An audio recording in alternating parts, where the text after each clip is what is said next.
It's April of 1916, and while World War I rages on the European continent, in Dublin, a group of rebels have created garrisons around the city and declared Ireland an independent republic. They knew they couldn't hold out forever, but did the Easter Rising actually, in some way, succeed? Hey everyone, I'm Christine, and I'm here with Elizabeth for part 2 of Footnoting History's examination of the Easter Rising of 1916 in honor of its 100th anniversary. If you're listening to this episode soon after it's released on April 23rd, congratulations! You are doing so on the actual anniversary of the original events. Which was our goal. Exactly. We have a lot to cover today, and as Liz mentioned, I researched this part. She researched the last part. So Liz, why don't you give everybody a brief overview of what we covered in part 1 in case they happen to have missed it? While Britain was fighting World War I with many Irishmen as part of their army, those who wanted to pull away from the empire saw an opportunity. Although they had hoped to inspire people to rise up in other areas of the country, when plans to be armed by the Germans were thwarted, they realized they couldn't arm as many people as they had hoped, and the odds were definitely not in their favor. But they proceeded anyway. When we left our rebels, it was Easter Monday. They were holding various buildings throughout Dublin by sitting in them and more or less waiting for the British to try and get them out. The main headquarters was the General Post Office, or GPO, located on what is now O'Connell Street.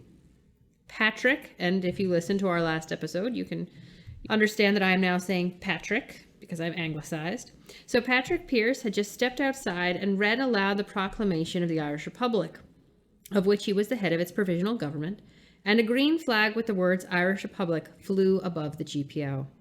Joining Pearse there were 4 of the other men who signed the proclamation: Thomas Clark, Sean McDermott, Joseph Plunkett, and James Connolly.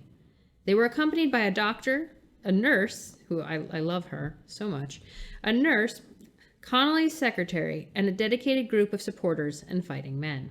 As you probably guessed, this couldn't last forever.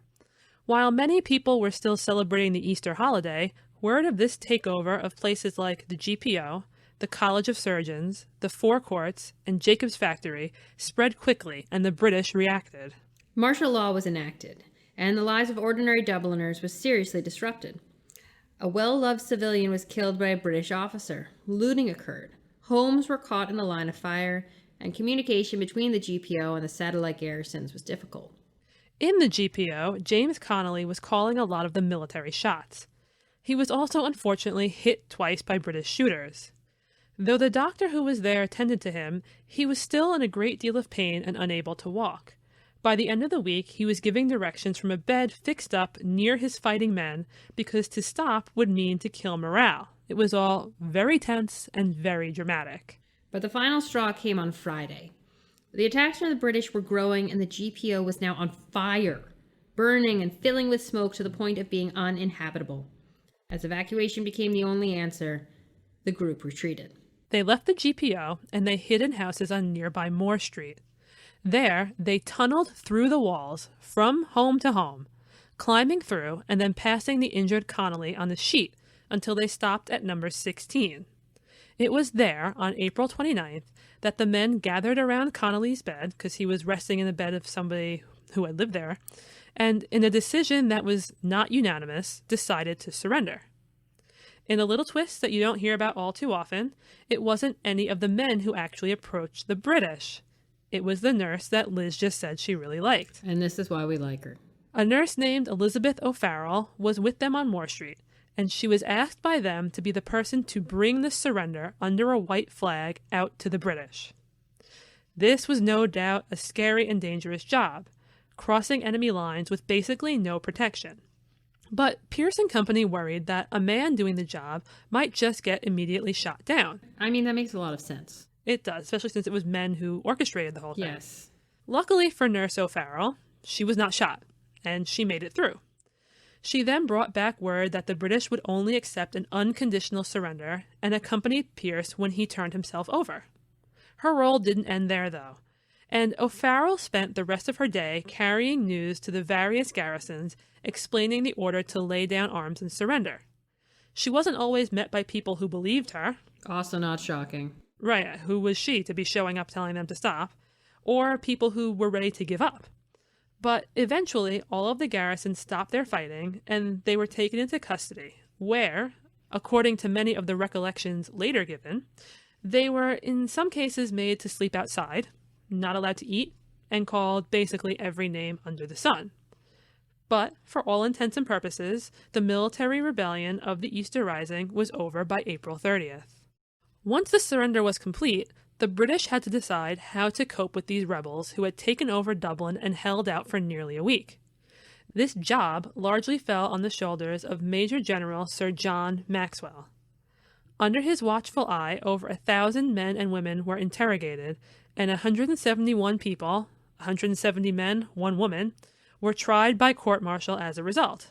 Now, at the same time as Maxwell was determining what to do, the Irish press was trying to make sense of the events of the past week. In his recent talk for the lecture series being conducted by the Irish Embassy in Great Britain, historian Joe Lee has commented on what exactly the press said, which is really important when it comes to understanding the information that reached the public. Professor Lee explained that during the Rising itself, most of the so-called news was actually speculation and rumor, and this isn't really surprising. The men responsible were in their garrisons, basically.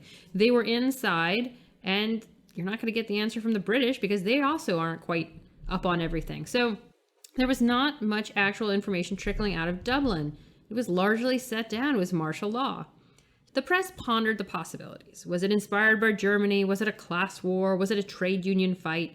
No one could quickly identify that this had been started by a small group of men, mostly without military experience, who basically knew it would not end in their favor. Regardless of why it was happening, though, they all seemed to agree that the situation in Dublin was crazy and that they were very hostile to it. In theory, you could argue that this would mean the British stopping it wasn't the end of the world, or maybe even the public might be glad to see it was over. And at first, that was sort of true. But it didn't last long. Aside from their disapproval of the insanity of Easter week, the Irish press shared one opinion. They really hoped no one would be executed. Now, it wasn't as if they were suddenly cheering on Pearse and company, but they did want to avoid any more bloodshed. But they weren't going to get that wish. In total, 14 men would be executed in Dublin for their involvement.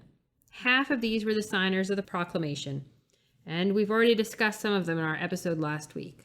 Patrick Pearse, Thomas Clark, James Connolly, Thomas McDonough, Eamon Kent, Joseph Plunkett, and Sean McDermott. In addition to them was also Willie Pearse, Patrick's brother, and men who had fought with or led the various garrisons: Con Colbert, Michael O'Hanrahan, Michael Mallon, Sean Euston, Edward Daly, and John McBride. Now, it is the dawn of May in 1916, and the leaders of the Rising, as well as some of the lesser participants, are being held at Richmond Barracks and awaiting their fate. Over a period of 2 weeks, they would learn that that fate would be execution. The 7 who signed the proclamation, they certainly expected that this was going to be how they met their end. I mean, you could say that they signed their own death warrant, really, if you want to. I'm thinking of the quote from Benjamin Franklin that assuredly we will all hang separately if we do not hang together. I mean, yeah, they knew that this was it. Yeah, but they also hoped that the other people with less planning involvement or who had been in the brigades as opposed to orchestrating anything would be spared. Right. The way events proceeded, the men would be taken for their court-martial trial and aware of the charges leveled against them, and the charges typically read like this. Quote, did enact, to wit, did take part in an armed rebellion and in waging war against His Majesty the King, such an act being of such a nature as to be calculated to be prejudicial to the defense of the realm and being done with the purpose of assisting the enemy. End quote. Then things went rather quickly, with the defendants sometimes addressing the court and wanting to point out that no, they did not want to aid Germany, aka, quote, the enemy. They did what they did entirely for Ireland. Following the trial, they were brought to Kilmainham Gaol, located west of Dublin city centre, and put in a cell to await the verdict. Side note, if you ever have the opportunity to visit Kilmainham, please take it. It's one of my favorite places to visit, which sounds weird because it's a jail and people died there. But there are pictures of it on footnotinghistory.com's post for this episode that I took on my last visit. And I can't stress enough how fascinating it is to visit and see not just where these men, but many men and women were held and have left their marks. definitely worth taking the time to go to. And you should send us your pictures as well. Yes, of course. If you go there.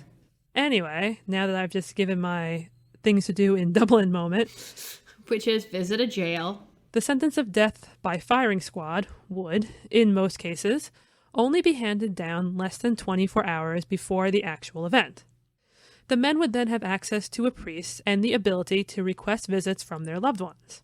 Now, of the prisoners' writings that I've read, it appears that only Con Colbert, who fought in the Marrowbone Lane garrison, likely did not take advantage of this. He wrote letters to his family saying that he knew it would be too difficult for them to see one another. Others, though, had visits from their mothers, brothers, sisters, wives, children, etc. It was obviously a less than joyful experience. The family members, often unaware of the sentences up until this point, would be summoned in the middle of the night by a military representative and then taken immediately to the prison. They would then likely pass the relatives of other convicted prisoners coming and going in a similar state of worry and sadness. The meetings took place in the prisoners' cells and were always under complete guard. Family members would later often talk of trying to be strong, but obviously many tears were shed. They described the cells as dark and containing little more than an odd table. The reunions were brief and full of reassurances that this was a fate the men accepted, and indeed even considered an honor. And Christine and I were actually talking about that these men would be so, I don't want to say happy, but would be so, yeah. Oh, no, you can say happy. Yeah, they'd be so happy to know that here we are 100 years later talking about them. Several of the men were recorded as giving buttons from their clothes to their loved ones as keepsakes, since their clothes were basically the only possessions they had at this point. A few hours later, typically between 3 and 4 a.m., the men set to be executed for that day, also typically in groups of 3 or 4, with Pearse in the first group and Connolly in the last over a week later, were escorted outside. Their hands would be tied behind their backs and their eyes blindfolded. A white paper was fastened above their heart. They would then face the firing squad of several men, some kneeling and others standing behind them. If a priest was present, he would be allowed to anoint the man immediately following the firing of the fatal shot. The executed men ranged in age from 25 to 58, with 5 of the 7 signers of the proclamation being under the age of 40. So they weren't just deaths, they were deaths of relatively young men. So now, in addition to the Irish public reading about the deaths of their friends and family members fighting on the continent for the British during World War I, they were then reading about Irishmen being executed by the British at the same time. And there were personal aspects to the story. Michael Mallon, who fought at the College of Surgeons, didn't just leave behind young children, he also left a pregnant wife. The story of Joseph Plunkett, who we talked about last week, also pulled at heartstrings. The young man we talked about in our last episode as being sickly but enthusiastic about the cause was engaged to a woman named Grace Gifford, and he wanted more than anything to marry her, even though he knew he was going to be killed. Still, this was actually arranged for him, and less than 12 hours before his execution, Grace was summoned to the chapel in Kilmainham Jail. Her fiancé was escorted down to her, and they were married there by the prison chaplain. Between the time of their wedding and Joseph's execution, the newly branded Mr. and Mrs. Plunkett were only allowed to spend 10 to 15 minutes together, and it had to be with guards watching them. It may sound like something that came from a film, but it actually did happen, and that's something that the press, of course, would like to talk about. And it's interesting to note that several years later, Grace, so Mrs. Plunkett, was a prisoner in Kilmainham herself during the Irish Civil War, and she's remembered for having painted the Madonna on the wall of her cell. And if you visit today, you can actually see a reproduced version of that in her cell. Or you can just look at our page, because I'm going to put that picture up after we record this. Or you can do that, but go there too. But still go there. Anyway, perhaps the only story to rival that of Plunkett's marriage was the execution of James Connolly. Connolly was not necessarily someone that was going to be guaranteed to arouse a lot of pity. He wasn't quite as young as some of his counterparts, and many people weren't too fond of his socialist politics. However, Connolly, as you know, had been severely wounded by gunshots to his arm and leg while fighting in the GPO. While everyone else was in prison cells, he was in the hospital unable to walk. His family would later recall that everyone told them that there was absolutely no way the British would execute an injured man. They believed that he would be left until he was healed, and that by then, maybe, things might have cooled off and his sentence wouldn't actually be death. But, they were wrong. Connolly was seen as fit enough to be killed, and he was executed while still more or less immobile on May 12th, along with Sean McDermott, the last two signers of the proclamation to be killed, and that signaled the end of the Dublin executions. Now, wait a minute. You remember Roger Caseman from our last episode. He's the one who went to Germany to get assistance, then came back to Ireland only to get immediately coppered by the British. As we said then, his execution in England didn't happen until August, by which time the Rising and other executions had been over for 3 months. I mean, why was the man caught 3 days before the Rising, executed 3 months after everyone else? Between that and the very slow release of the hundreds of people who'd been taken in for their association with the Rising, as you can imagine, this doesn't disappear from people's consciousness quickly. It keeps getting played out in the newspapers. Definitely. And one thing is certain, right? The Easter Rising got people talking, not just in Ireland. A New York Times article from April 30th, 1916, talked to prominent Irish Americans to ask them what they thought of what was going on over in Dublin. Okay, so remember, this is before anybody really knew what was going on, because this is the day that the Rising basically finished. New York Supreme Court Justice Goff claimed that he wouldn't be surprised if the Rising was actually instigated by Britain in order to give them an excuse to oppress the Irish more. I love that, because that sounds so modern to me. 1916 conspiracy theories. But multiple others had a different reaction. They said it was a direct result of Britain postponing the start of Home Rule. Basically, they believed that if the British had given the Irish some control over their lives, they wouldn't have felt forced to try and throw them off completely. Which, I mean, you can kind of get that, right? Give them a little bit, make them feel important. In the immediate aftermath of the Rising, Britain did try to do something to fix a situation that they could now obviously no longer ignore. For a few minutes, very few minutes. About 5. Yeah, it even appeared that thanks to the work of future Prime Minister David Lloyd George, who I read recently was possibly the only Prime Minister to have Welsh as his main language. His work was a solution reached regarding to how to put Home Rule into action now instead of waiting. He met separately with the Ulster Unionists and the Irish Nationalists, and proposed that a type of home rule could happen, but it would leave the northern counties who wanted to remain a part of the empire out. But then, as happens with things, that when it's impossible to make everyone happy, the tenuous potential agreement fell apart. The new attempt at implementing Home Rule never passed, and for the time being, the complicated relationship between Ireland and England remained as it was before the Easter Rising, only now with the memory of recent events firmly in people's minds. And this actually leads us to some good final questions. Was the Easter Rising of 1916 a success? I think the answer is no, it was not a military success. But yes, it was a success in terms of ultimate outcome. They didn't win immediate independence for Ireland. But then again, by the time the Rising started, they knew that that was basically not going to happen. And you do see that after the Rising, the Home Rule idea eventually loses steam, and the independence movement does start to pick up, at least in the nationalist areas that were originally going to settle for Home Rule and now are thinking, hey, maybe independence might not be so bad. There was still, of course, the large contingent of the North, the Ulster Unionists, that wanted to stay part of Britain. And as we know today, they are still British. But in the South, you see it, especially in terms of what political parties people began to support. Less than 10 years later, Ireland, minus the northern counties of Ulster that are today Northern Ireland, the lower ones, split from England, but more blood would be shed before that was realized. Still, I think that it was achieved at all, and relatively quickly, if you consider, the wide historical context. Less than a decade after the Rising is really kind of fast. I mean, that means that the Rising leaders would have felt that their dying would have been worth it. And again, to go back to who these men were and the fact that they were part of the Gaelic revival, that they have now entered into the Irish mythology in its own way, I think for like Patrick Pearse and everything, this was their goal. And independent totally. Ireland was obviously one of their goals, but to contribute to the Irish mythology of fighting for their free state was, I think, another one.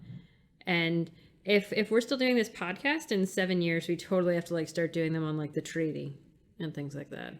Also, and this is my favorite name in all of history. This is my favorite name in all of history.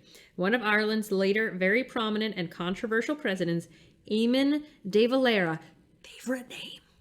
Eamon de Valera had been an active participant in the Easter Rising, but managed to escape execution, and so the Easter Rising was never really forgotten. I guess what it ultimately comes down to, what they did was yes, right? It was a suicide mission because they knew that they weren't going to get the arms from Germany. But as you said, they would consider it basically successful. They got their partial independence.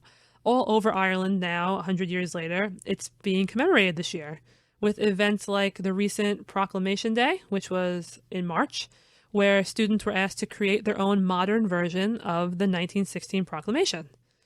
There have been parades, lectures, exhibits, all of those things that I plan to go to. But I digress. I'll just give you a quote from the time of Pearse's court-martial to end it. He said, "We seem to have lost.